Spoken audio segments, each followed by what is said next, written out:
La fiesta comenzó en las fiestas de agosto de 1945 y había una cuadrilla de jóvenes en la plaza del pueblo viendo el desfile de gigantes y cabezudos que estaban aburridos y decidieron irrumpir en el desfile. En eso que se cayó un participante, claro, enfadado, arremetió contra todo el mundo. Justo ahí había una verdulería con verduras, evidentemente, que fueron el pas de esa batalla y había más gente que también se unió.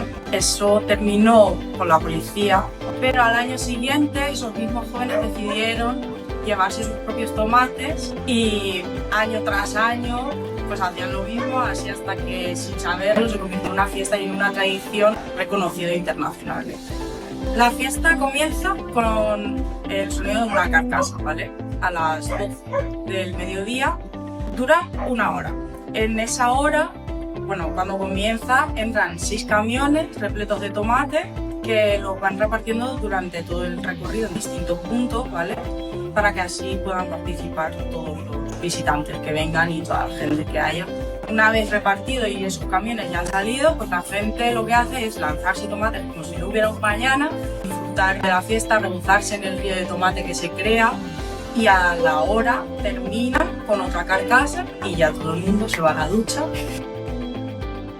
Creo que la tomatina nos identifica como personas divertidas y libres que somos. Nos sentimos muy orgullosos después de tantos años de que esto y que una fiesta tan sencilla se haya convertido en algo de reconocimiento internacional.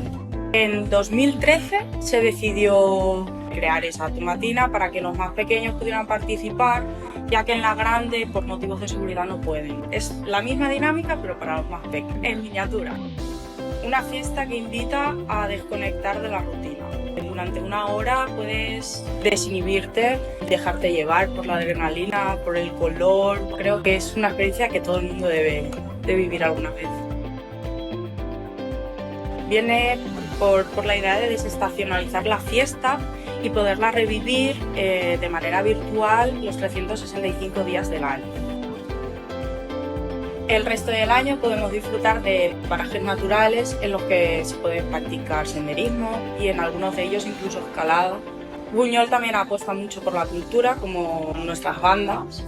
Tenemos 2 bandas de música. En verano también, en agosto, la semana justo de antes de fiestas, hacen un concierto que se llama Mano a Mano. Tenemos un castillo medieval que es digno de visitar y que no todos los pueblos tienen en pie, claro. Invito a todo el mundo a que venga a mi pueblo a disfrutar de las fiestas, de los parajes, de la música y de la gastronomía. Como nuestro propio himno dice, somos hospitalarios.